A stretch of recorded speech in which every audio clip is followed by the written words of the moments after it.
Mesdames, Mesdemoiselles, Messieurs, bonsoir. Raymond, bonsoir. Bonsoir Catherine. Êtes-vous fin prêt pour nous présenter une recette ce soir? Car vous aviez l'air très actif. Je suis fin prêt, oui, j'étais très débordé. Busy. Et nous allons comprendre pourquoi. Alors voilà, je vais mettre, voyez-vous, dans ce... Qu'est-ce que c'est que ce petit truc? Alors ce petit truc-là, c'est une pâte. Ah bon? Une pâte faite avec des biscuits. D'ailleurs, tout à l'heure, nous aurons à voir en détail. Des petits biscuits comme ça, tout bête? Tout bête, des petits biscuits tout bêtes. Voilà. Bon, Voyez-vous, alors, avec le doigt, comme ceci, je vais répartir cette pâte qui est sèche, voyez-vous, qui se présente de façon assez curieuse. Vous lui avez fait subir tout un... Ah oui, vous allez voir, d'ailleurs, je vais la refaire, bien sûr. Là, je la fais parce que, rapidement, pour que la première tarte soit cuite lorsque nous aurons fini l'émission, de façon à pouvoir la montrer. Vous ne voulez pas tricher? Terminée. Pas tricher, je ne veux jamais tricher. Voilà. Elle va être mise à cuire et à la fin de l'émission, elle est cuite. C'est ça, elle sera cuite. Le temps est normal. Est normal, absolument normal. Parfait. Il s'agit d'un quart d'heure de cuisson, et puis 5 minutes de repos, et puis à nouveau de quelques minutes de cuisson. Ah bon? Alors, oui, il y a deux cuissons successives, oui. Mais alors là, j'en parlerai. Je ne sais pas si c'est si nécessaire que ça de faire cette seconde cuisson. Oui. Personnellement, je ne le crois pas, mais j'ai voulu être en quelque sorte régulier. Vous allez nous dire dans quelques instants où vous avez glané cette recette. Ça, il ne faut pas le révéler tout de suite. C'est ça, il faut garder du suspense. Suspense. Pour l'instant, alors là, ça a l'air tout de même d'être assez difficile à manipuler. Non, pas du tout. Au contraire, voyez-vous, c'est une pâte qui est relativement sèche. Savez-vous à quoi ça me fait penser? On se croirait à la plage, on dirait que vous manipulez du sable. Que je fais, oui, du sable. Oui, ça ressemble beaucoup à du sable, effectivement. Il faudrait que j'y pense, à faire ça va être du sable chaud dans un instant. Oui. Voilà. Alors, voyez-vous, je répartis convenablement cette pâte, qui est une poudre, plus ou moins souple d'ailleurs. Il y avait combien de ça au passage? Il y a 100... On le rappellera tout à l'heure. Oui, il y a des biscuits tout bêtes, et du... Il y a 200 grammes de petit beurre. Hein? C'est ça. Et puis 100 grammes de beurre fondu, une cuillère à soupe de sucre en poudre et une pincée de sel. Oh, moi, je regarde le tableau parce que je suis plus sûre. Tout à l'heure, on verra. Ici, voilà la préparation. De ce qu'on met à l'intérieur. Ce que l'on met à l'intérieur. Alors, immédiatement, je vais la répartir et la faire cuire de façon à ce que, comme je vous ai dit, ça soit prêt quand nous aurons fini. Mais enfin, c'est bizarre, Raymond. Qu'est-ce qui est bizarre, Tarte au fromage. Eh bien, oui. Eh bien, au Moyen-Âge, vous savez, Catherine, il n'y avait pas de pâtisserie au beurre. La plupart des pâtisseries étaient au fromage, comme la brioche, entre parenthèses. Celle-là, nous avons, la consonance d'ailleurs nous le dit, brie, le fromage de brie, et hocher, qui voulait dire remuer. Remuer comme le hocher des enfants, n'est-ce pas? Quelque chose que l'on remue. Alors ça, voyez-vous, la voilà, elle est toute prête, et je vais la mettre à cuire au four, et puis tout à l'heure, quand... Très chaud, il y a... Alors non, moyen, je le réglerai probablement en cours de cuisson. Pour le moment, je l'ai chauffé d'une façon à peu près régulière. Je dis à peu près, mais en réalité régulière. À peu près. Et si vous avez le temps, combien de temps maintenant nous reste-t-il? Vous avez mis... Il faudra un bon quart d'heure de cuisson pour la tarte, voilà. Bon, vous avez mis 3 minutes, là, 3-4 minutes. Eh bien, maintenant, nous pourrions voir, Catherine, si vous le voulez, comment ai-je fait pour glaner cette recette. C'est ça, Raymond a été glaner cette recette bien loin. Et cela va nous paraître étrange, en Amérique. Et nous allons regarder un petit film qu'il a tourné lui-même, je crois bien, ou fait tourner par son entourage direct. Oui, enfin. Et alors, nous allons regarder, vous allez nous expliquer, car vous êtes là en compagnie d'une charmante jeune femme. Oui, mais ça se passe à Paris, vous savez, Catherine, ça se passe pas en Amérique. Je sais bien, mais enfin, elle vient d'Amérique. Oui, elle est américaine. Nous la regardons. Elle est là, voilà, elle est rue de la Paix. Elle est rue de la Paix, elle fait du lèche-vitrine, du lèche-carreau. Le film a l'air d'être un petit peu les films amateurs, vous savez, c'est ça. Oui. Ah, voilà, alors, la voilà dans ma cuisine, alors, à ce moment-là. Elle est avec la fée du logis française. Car en fait, cette Missis America, il ne s'agit pas d'une Miss, mais d'une Missis America, est la fée du logis américain. Ah bon. Alors elle va m'expliquer la recette, elle va la faire pour moi, à 90%, puisque la cuisson seule sera mon fait, et puis elle va la déguster avec moi pour bien voir si je ne me suis pas trompé dans la façon. Je suis le fait du logis. Mais alors, voyez-vous, elle était très ennuyée pour fabriquer sa recette parce qu'elle n'avait pas les petites mesures américaines, car les Américains ont des tasses, des cuillères, et tout ça est universel. C'est fait à peu près sur la même grandeur dans toute l'Amérique. Alors, vous voyez, c'est tout à fait simple. la façon dont elle travaille. Elle procède, oui. Dont elle mais dites procède, donc, elle est surtout tout à fait charmante, hein, c'est une vraie fée. Oui, alors c'est la femme d'un pasteur mormon.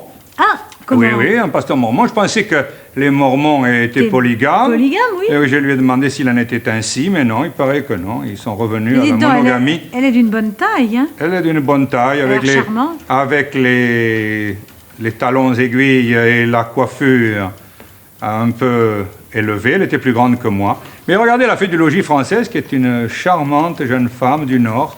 Je crois qu'elle est de Lille, ou de Roubaix, ou de Tourcoing. Et c'est elle qui a gagné. Qu'elle avait des enfants aussi. Elle en a un en préparation, ça se voit un peu d'ailleurs. La fée du logis française, mais oui. Et la fée du logis elle en a 4 ou 5 et elle espère en avoir au moins autant dans les quelques mois qui suivent. Enfin, il n'a pas l'air d'être très fixé. Tout à l'heure, il m'avait dit qu'elle avait 6 enfants. Non, elle ne croit qu'elle en a 5. En fait, elle débute seulement et il faut le temps. Mais en tout cas, ça lui réussit fort bien et elle a l'air de très bien faire la cuisine pour les Américains. Et cette recette de tarte au fromage, vous ne la reniez pas? Ah, pas du tout, pas du tout. Moi, je ne suis pas très tarte à la crème. Vous savez, dans les films américains, j'aime pas ça. Eh bien, je crois que c'est, en fait, la tarte à la crème reste comment dirais-je, le grand leitmotiv des films comiques. Ça n'a jamais trompé personne. Elle est jolie, votre tarte, excusez-moi. Elle est très jolie. Vous croyez que la vôtre sera aussi belle tout à l'heure? Je l'espère. D'ailleurs, tenez, pendant que vous allez regarder ça, 2 secondes, je vais... Allez voir. Ah, mais là, je vois, ça va très bien. Ça va très bien, non, ça se passe très bien. Alors maintenant, je vais tout de même vous parler de la recette, et puis je m'en vais l'exécuter pour vous, avec les différents moyens. Il y a des moyens. Vous voyez, là, elle fait le glaçage. Ce glaçage dont nous allons parler, que nous ferons d'ailleurs, je vais le faire également, mais je n'y crois pas. Je ne crois pas à cette partie de la recette qui ne me paraît pas ni très utile, ni flagrante en tant que... Non, même pas. Même pas jolie? Même pas. Ni jolie, ni bonne, enfin... Je crois qu'on se tient beaucoup à certains critères qui ne sont pas absolument nécessaires. Mais pendant que vous êtes en train de faire du charme auprès de cette... Comment s'appelle-t-elle, au fait? Oh, Miss ça, alors, elle s'appelle Mrs. America. Mrs. America. Elle s'appelle Mrs. America. Eh bien, Mrs. America, vous allez nous dire si ce plat, nous le mangeons pour commencer, au milieu, Ah non, ça c'est un dessert. C'est un dessert. Ou alors, ce qui est encore beaucoup plus utile, peut-être, c'est le prototype du gâteau que l'on mange pour le thé, que l'on mange l'après-midi, un goûter. Alors, effectivement, il a le côté fromage. Vous appréciez, là? Oui, j'apprécie. D'ailleurs, je veux vous dire quelque chose. C'est que cette tarte au fromage, qui est d'origine française, et ceci est absolument indiscutable, et qui a complètement disparu de nos tables depuis 200 ou 300 ans, eh bien, c'est un des plats que je préfère en Amérique. C'est un de ces 3 ou 4 plats américains qui sont excellents. Et d'ailleurs, dans cette fameuse controverse qui existe actuellement entre le chef de la Maison-Blanche, qui a déserté la Maison-Blanche, et puis, vous êtes de nouveau là. Nous avons laissé notre ami. Et puis, mon ami, un de mes amis avec lequel ils se sont heurtés, eh bien, il dit, lui, que le chef de la Maison-Blanche, le français, dit qu'une des meilleures recettes qui nous reste en Amérique, c'est cette tarte au fromage, justement. Bon, alors voilà, pour commencer, nous allons prendre des biscuits, des petits beurres, que nous allons, voyez-vous, légèrement concasser, comme ceci. Je vous fais voir qu'il y a plusieurs méthodes pour cela. Mais alors, toujours, il faut d'abord les briser, comme ça au départ. Seulement à la main. Oui, et puis alors nous allons les passer dans le mixeur. Alors ça, c'est très américain, vous savez. La jeune femme, lorsqu'elle a voulu faire sa recette, elle a commencé par regarder la marque du mixeur, quel mixeur il y avait, etc. Et elle m'a dit, oh, vous savez, je crois qu'avec ce mixeur-là, nous ne pourrons pas faire la recette. Je lui ai dit, bon, pourquoi? Ah, elle me dit, parce que le mien, il a 6 vitesses. Alors j'ai fait voir qu'ici, il y en avait 8. Alors, on va la faire comme ça par petits fours. Parce qu'autrement, les ingénieurs du son vont se fâcher. Non. Mais en fait, voyez-vous, il faut... Ça marche très très bien, à la condition que les biscuits descendent. Il ne faut pas être trop pressé. Non. Voilà, bougez pas. J'ai fait une toute petite erreur de technique. Comme toujours, dès que vous vous servez d'un je me sers très bien. Dans un gain mécanique, je suis tout à fait... Il fallait prendre un filet. Voilà qui marche. Parfait. Alors, en quelques secondes, voyez-vous, on va les avoir broyés. Voilà qui est fait. Voilà. Alors, tout à l'heure, je vous ferai voir comment on peut les broyer tout simplement à la main. Je vais vous dire, parce que je souhaite bien que toutes nos téléspectatrices aient des mixeurs, mais si par hasard, de plus en plus, tout le monde en a. Enfin, Je sais bien, mais si par hasard elle n'en avait pas, il faut tout de même qu'elle puisse faire la recette. Oui, hein. c'est ce que je veux dire et c'est ce que je veux faire. Dites donc, vous avez fini, vous n'avez pas fait de mal cet appareil, pourquoi vous le giflez? Parce que je suis paresseux, voyez-vous. J'ai que ça à faire pour le démonter, mais je suis toujours très... Non, ça me suffit, c'est très bien. Là, alors ici, voyez-vous, une cuillère à soupe. Une cuillère à soupe de sucre. Bon. Une pincée de sel. Une pincée de sel. Et 100 grammes de beurre fondu. Alors notez bien ça au passage, nous vous le rappellerons tout à l'heure. 100 grammes. 100 grammes de beurre fondu. De beurre fondu, voilà. Bon. Alors juste fondu, juste fondu. Et puis je vais mélanger tout ça et je vais obtenir cette pâte que vous avez vue tout à l'heure. Oui. Et dont je me suis servi pour foncer le moule. Mais elle était beaucoup plus desséchée là, elle va, vous allez voir, sécher là, il faut faire absorber. Elle boit l'œuf. Ah, non, il n'y a pas d'œuf, Catherine. Le beurre. Le beurre, pardon, excusez-moi. Ah oui, le beurre est absorbé parce que c'est très, non, comment dire. Il n'y a pas d'œuf du tout. Ah, pas du tout, non. Ah, ça c'est amusant. Voyez-vous, et cette pâte qui fait d'ailleurs un tout petit peu l'originalité de la recette, et non seulement l'originalité, mais à mon avis, la qualité de la recette. Car c'est très bon. C'est très bon à manger, c'est friable, c'est très curieux. Alors, justement, cette jeune américaine me disait « Ah, mais vous avez fait une tarte qui se tient sur elle-même. La nôtre ne se tient pas. Il faut absolument la manger à la cuillère. Il faut la mettre dans une assiette et manger cela avec une cuillère. C'est très mou. » Alors là aussi, je n'y crois pas beaucoup à cette histoire. Voyez-vous, ce n'est pas un côté friable quand même. Non, j'aime bien qu'on morde dans une tarte, qu'on puisse mordre dedans. Exact. Et dans le système que j'ai adopté, n'est-ce pas, eh bien, effectivement, je crois que l'on peut mordre dans la tarte. D'ailleurs, je vous le ferai voir. Et c'est très amusant. Alors là, maintenant, il y a la notion du choix du fromage. Quel fromage faut-il prendre? Eh bien, nous avons en France, à côté de l'Amérique, évidemment, une grande richesse de fromage, un grand choix. Eh bien, là aussi, cette jeune femme avait très peur parce que le fromage du Wisconsin ou de l'Utah ou je ne sais quel État américain qui est celui qu'il faut prendre. Alors, elle croyait qu'il ne ressemblait à rien. En réalité, comme je vais assez souvent en Amérique et que j'ai l'habitude de manger du fromage là-bas, je savais que nous avions des fromages non seulement meilleurs au point de vue goût, mais qui convenaient parfaitement au point de vue texture. Alors, je peux dire, sans avoir aucun risque de me tromper, que tous ces fromages à caractère blanc, un tout petit peu du style petit suisse, mais un peu plus ferme, voyez-vous, c'est celui-ci que j'ai choisi, qui est un tout petit peu plus ferme que fromage blanc. Un fromage blanc. Salé, mais. Non, il peut être légèrement salé, puisque de toute façon, il va rentrer du sel dans cette recette. Bon, alors c'est celui-là que j'ai choisi. Il en faut, si j'ai bonne mémoire, 300 grammes. Voulez-vous vérifier, 300 Catherine? grammes de fromage blanc, oui. C'est ça. 300 grammes. Alors les voilà. Je les ai préparés en morceaux. Ils sont un petit peu durs, hein? Vous avez oui, mais à peine, parce que... Alors là aussi, il faut qu'ils soient à la température de la pièce. Oui, bien sûr, ils n'ont pas intérêt à sortir du réfrigérateur et d'être très froids. Mais, vous savez, c'est pas très grave. Au bout d'un instant, la chaleur ambiante. Alors ici, la chaleur ambiante, c'est pas mal. Hein. Alors, voyez-vous, je commence par le ramollir comme ceci, ce qui est tout de même extrêmement simple. Ça demande du bras quand même, tout ça. Hein. Oh, à peine, vous savez. Non, vraiment pas tellement.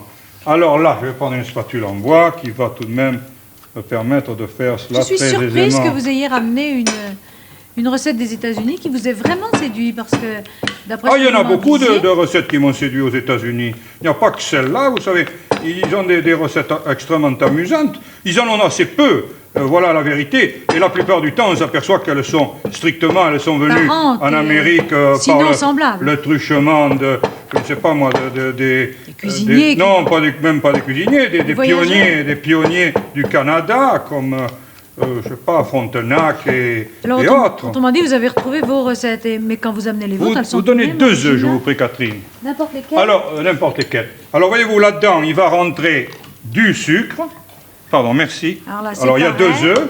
2 œufs, 3 cuillères à soupe de sucre. Alors, si vous voulez avoir la gentillesse de me passer le sucre, il est à votre droite. Voilà. Je vais vous offrir ces 2 coquilles d'œufs. C'est gentil à vous, je suis très sensible. Alors, 3 cuillères à soupe de sucre. 2 et 3. La vanille aussi? Alors, un petit tube de vanille en poudre. Vous aviez un petit récit à nous comment faire. Ça va, ça va très bien. À propos de la vanille avec votre collègue américaine, si je puis dire. Ah oui, elle voulait la vanille incolore. Elle croyait que si la vanille était de la vraie vanille, eh bien, ça ne pouvait pas marcher. Il fallait absolument que pour respecter. Car alors, ils sont méticuleux quand ils font une recette. Alors, c'est à pas croire, n'est-ce pas? Si on leur dit 2 gouttes de jus de citron, pour rien au monde, ils en mettront 3. Je ne suis pas étonné que vous ayez... Et alors là, par exemple, j'ai dit, le jus d'un demi-citron, ça l'a affolé, mais elle m'a dit, mais monsieur, des citrons, il y en a de toutes les tailles. Il faut une tasse de jus de citron et non pas le jus d'un demi-citron. J'ai dit, écoutez, les citrons en France, moi, j'ai pas de tasse, ils sont calibrés. On a des citrons, ils sont tous pareils, ou à peu près, ils varient de... Puis enfin, ça ne changera rien. Et puis alors, là encore une fois, extérieurement, ils peuvent avoir un aspect beaucoup plus gros. La peau peut être très épaisse, et puis à l'intérieur... Oui, évidemment, tout ça c'est vrai, tout ça c'est... Ah oui, mais c'est pas le citron qu'elle contestait, c'était la quantité de liquide, par conséquent. Oui, elle contestait la quantité de liquide. Alors d'ailleurs, ça a été pour elle une très grande surprise lorsqu'elle a goûté la tarte, oui. De voir qu'elle était aussi bonne que la sienne. Elle ne me l'a pas dit, mais... Elle a dit, c'est vraiment très bon. Elle a dit, c'est vraiment très bon. Soyez pas modeste. Et alors, vraiment très étonné. Alors, absolument suffoqué que ça puisse être bon. Alors là, je crois que j'ai un fouet qui est à votre droite. Oui, alors là, on peut arriver très facilement à faire le mélange sans ce fouet. Mais c'est plus pratique de le faire. Il ne fallait pas procéder au fur et à mesure. Il ne fallait pas faire le mélange du sucre d'abord. Si, c'est ça. Alors, comme j'ai tout mis d'un seul coup... Vous avez l'esprit de contradiction. Oui, alors voyez-vous, ici, avec le fouet... Je comprends que si elle vous a vu faire ça, elle était sceptique. Absolument catastrophée. Elle m'a regardé avec un air tout à fait... comment dirais-je, outré. Mais Raymond, est-ce que là, on peut se servir d'un outil... Un batteur dans le genre de celui-ci, mais bien entendu qu'on peut se servir. Aussi pour faire ça, parce que... Bien entendu. Plus petit que celui-là, ou enfin, peu importe, ou celui-là. Moi, comme il est tout neuf, j'ai peur de le casser, vous comprenez, mais c'est tout. Si je n'étais pas un peu trouillard sur les bords, bien évidemment, je m'en servirais. Et puis vous vous dites, c'est plus spectaculaire pour la télévision de faire ça. Voilà. Alors là, vous n'êtes pas obligé d'avoir un mélange très homogène, étant donné... J'allais vous dire, vous avez des petits grumeaux, là? Oui, il y en a beaucoup. Eh bien, ce n'est pas grave, étant donné que une fois que le mélange est fait, ça n'a plus aucune gravité dès que le mélange est fait. Non, pas du tout. Vous ne m'auriez pas trahi, Catherine. Alors là, il y a des notions de finition du gâteau. Alors, je m'en vais le refaire. Si vous l'attendez, non, je vais laver ça. Bon. Une seconde. Pendant ce temps-là, je vais dire qui a gagné notre concours. Oui. Qui a gagné cette semaine, cette quinzaine, notre concours du jeu de Harry Magie. Vous avez retenu... Mais oui, Catherine. Madame Rose Bernard qui vous a envoyé, je m'excuse de dire ça au milieu, mais... Oui, nous avons discuté cela tous les deux, Elle vous a envoyé 12 recettes, vous n'en avez pas... ou 12 ou 15. Oui, j'en ai retenu une, parce que c'est gentil d'en envoyer beaucoup. Elle me donne beaucoup de travail, cette dame. Au fond, j'aurais dû la punir, malgré ses qualités, j'aurais dû la punir. Et pour m'avoir fait donner trop de travail. Oh, la barigoulette, c'est délicieux. Enfin, toutes ces choses-là, c'est absolument délicieux. Alors, Madame Rose Bernard, de la Côte d'Or, à Toutry, a gagné le jeu de art et magie de la cuisine. Voilà, alors nous vous l'enverrons, bien sûr, très vite, après l'émission. Cela dit, en félicitant Madame Rose Bernard et de son gain, nous revenons à notre recette de tarte au fromage. Nous revenons à notre recette de tarte au fromage.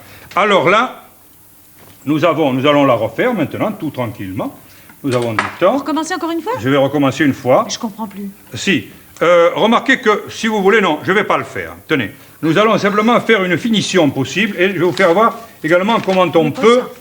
Non, mais ça va très bien, voilà. Bon. Là, ça, ce sont les fromages qui sont là pour la démonstration.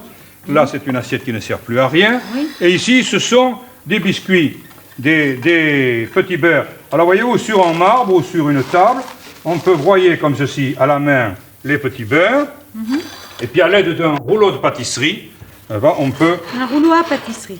Un rouleau à pâtisserie. Hein? Ah, parce que 2 pâtisseries, ça ne va pas. Non, bon. Ça, alors, c'est celui dont se servent les ménagères pour lorsque le mari rentre en retard la nuit. Alors, ça s'appelle comment, celui-là? Parce qu'il a une vocation spéciale. C'est quand même le rouleau à pâtisserie. C'est quand même le rouleau à pâtisserie. Ça fait un autre genre de pâtisserie, mais c'est quand même le rouleau à pâtisserie.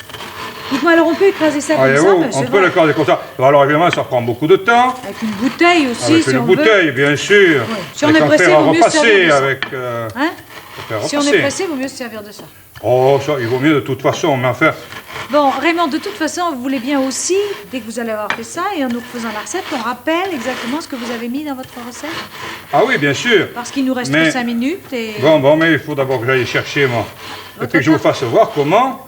Comment? Je vais vous faire voir des tartes finies, parce que j'en ai tout de même qui sont finies. Bien sûr, mais ça n'empêche pas de rappeler ce qu'on a mis dans la tarte. Non, non, pas du tout. Maintenant, vous voulez? Mais bien sûr. Bon.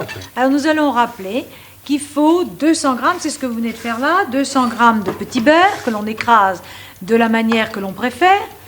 On met une cuillerée à soupe de sucre et puis 100 grammes de beurre et une pincée de sel. On mélange bien tout ça, hein, c'est bien ça?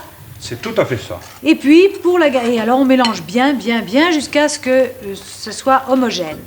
Ensuite, pour la garniture, on a pris 3 cuillères à soupe de sucre, 300 grammes de fromage blanc, d'un genre de fromage blanc que Raymond vous a indiqué il y a quelques instants, les 2 œufs que j'ai tendu à Raymond et qu'il a mis dedans intégralement, hein, sans... 2 œufs. 2 œufs entiers, une cuillère à soupe de vanille, un tube de vanille, un demi-citron, de la taille que vous souhaitez.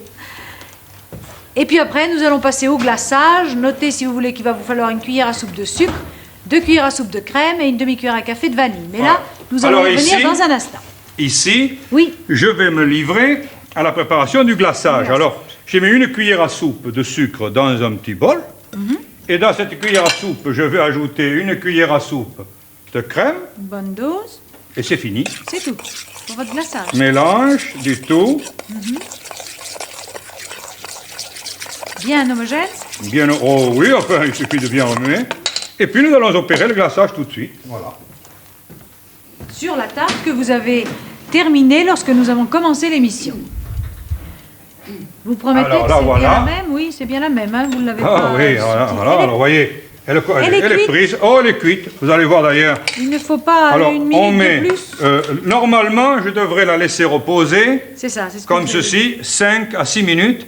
Avant de mettre le glaçage, avant de la remettre au four. Oui. Mais là encore, je me suis aperçu que ces 5 ou 6 minutes étaient en réalité sans grand intérêt. Alors, voyez-vous, je mets le glaçage dessus. Alors, vous nous rappelez que vous avez mis une cuillère à soupe de sucre et 2 cuillères à soupe de crème? Non, j'ai mis une cuillère à soupe de sucre et une cuillère à soupe de crème. Ah bon, vous avez mis 2 sur la recette? Ah bon, mais je me suis trompé. Vous avez dû Parce que je me suis trompé dans la recette. C'est là que j'ai raison, voyez-vous. D'ailleurs, regardez. C'est une seule. Oh, une seule, regardez. Elle est largement suffisante, elle déborde même un tout petit peu. Alors, si vous voulez bien modifier, c'est bien une seule cuillère à soupe de crème. Oui, une seule cuillère à soupe. Et une demi-cuillère à café. Pour cette recette-là. Alors, je la remets au four quelques secondes. Par contre, je ne suis pas sûre que vous ayez mis la vanille, là, hein? Je n'ai pas de vanille dans la... Si j'en ai dans la seconde... Ah, une demi-cuillère à café. Ah oui, Raymond, ça, j'y tiens. Bon, alors là, je donne un petit coup sur le haut. Vous promettez que vous la mettrez la prochaine fois? Oui, oui, Catherine. Une demi-cuillère à café de vanille. Voilà. Maintenant, 2 tartes finies. Alors, une qui est sortie de son moule et que nous allons pouvoir couper, aussi bien couper celle-ci, et celle-ci que je m'en vais démouler. Vous avez pas vraiment... Voyez-vous? Oh non, je ne me bouscule pas. Alors j'enlève la première partie du cercle. Si je veux, je peux laisser comme ceci, puisque de toute façon, ça va faire une protection au-dessous, et je vais pouvoir la couper. Ah ben vous allez voir, nous allons les couper. Vous allez pouvoir goûter. Mais dites-moi, c'est pour combien de personnes, ça? 4? Moi, je pense que c'est pour 4 personnes. Oui, je pense que c'est pour 4 personnes. Exact. Effectivement, c'est copieux, oui. Mais enfin, c'est bien. Surtout que ce qu'il y a à l'intérieur doit être assez nourrissant. Oui, mais enfin, vous allez voir d'ailleurs. Alors, il est recommandé de manger ce plat extrêmement, chaud, extrêmement froid, au contraire. Ah, bon. Il faut qu'il fasse un petit séjour dans le réfrigérateur. Alors, allons couper les 2 qui ont été faites à 2 moments différents. C'est-à-dire, j'en ai fait une ce matin. Dans un four différent, peut-être? Non, dans le même four. Non, mais je veux dire un four peut-être pas chaud mais de la même façon. Non, pas tout à fait de la même façon. Oh, qu'est-ce qui se passe? Votre glaçage? Rien, je regarde pour voir s'il n'y a pas de... Comme je fais tout de même... Oui, vous surveillez là. Hein? Oui, il faut surveiller parce que d'abord je n'ai que quelques minutes, alors je fais un tout peu plus vite qu'il ne serait nécessaire, peut-être. Alors voyez-vous? C'est très voilà joli, la première. Ça a l'air excellent. Je le montre à la caméra, si on peut le voir, je ne sais pas. Voilà la seconde, n'est-ce pas? Oui, oui. Bon, elles ont l'air à peu près identiques. Alors nous allons les mettre ici, bien en vue. Attendez, voilà ce que je pourrais faire. Je pourrais faire une chose, c'est mettre ceci comme ceci pour que ça se voit. Ça, je pourrais le mettre au-dessus, comme cela. Mais moi, je veux voir celle qui va sortir du four. Alors, celle qui va sortir du four, je vais me faire de la place pour pouvoir la présenter. Donnez, je vais vous emmener ça. Vous croyez, hein, Catherine? Mais vraiment. Je vais vous le faire. M'excuse de vous mettre ainsi à contribution. Oh. Ne vous moquez pas. Voilà. Merci. Et voilà. Ceci va pouvoir aller ici. Et celle qui est au four va venir mettre... Et elle est terminée. L'émission aussi, d'ailleurs. Vous avez quand même la minute nécessaire. La minute de vérité, comme à la corrida. Ah, je ne sais pas, Raymond, quand même. Il aurait peut-être fallu qu'elle reste encore... Eh bien, ils ne tiennent pas du tout à la coloration. Ils ne tiennent absolument pas à la coloration. Ah, ça, c'est votre côté fidèle. Écoutez, oui, parce que, voyez-vous, l'expérience m'a appris que si je ne voulais pas une coloration trop violente à la télé, il fallait être très modeste, toujours au-dessous. Mais elle est cuite. Elle est cuite. Elle est cuite. Alors, c'est indiscutable. Oui. Voyez-vous, tenez, je vais la prendre avec une cuillère. Voyez-vous? Mais il fallait la laisser refroidir. Avec la cuillère, voyez-vous, elle est parfaitement cuite. Exact. Seulement, il fallait qu'elle refroidisse maintenant. Il faut qu'elle refroidisse pour qu'elle devienne normale. Eh bien, écoutez, Raymond. Alors, 15 minutes de cuisson à four moyen, 5 minutes hors du four pour la laisser refroidir un peu. Le glaçage, 5 minutes à nouveau, c'est-à-dire 20 minutes de cuisson en tout. Bien, c'est vraiment laisser refroidir et même mettre au réfrigérateur. Pardon. N'est-ce pas? Vous allez faire comme avec votre... Vous voulez me la faire goûter, c'est ça? C'est exact. Je suis obligée de reconnaître que c'est délicieux. Et ce côté extrêmement friand de la pâte est très amusant. Eh bien voilà, Catherine, une recette américaine, on aura tout vu, hein? Oui, on aura tout vu. Ça m'a surpris, j'étais plutôt hostile a priori, mais... Mais la prochaine fois, ce sera une recette 2 fois française. Ah bon. Eh bien, merci Raymond. Nos téléspectateurs sont probablement à table, nous leur disons bien sûr, comme d'habitude, dites-le vous-même Raymond. Bonsoir et bon appétit. Bon appétit.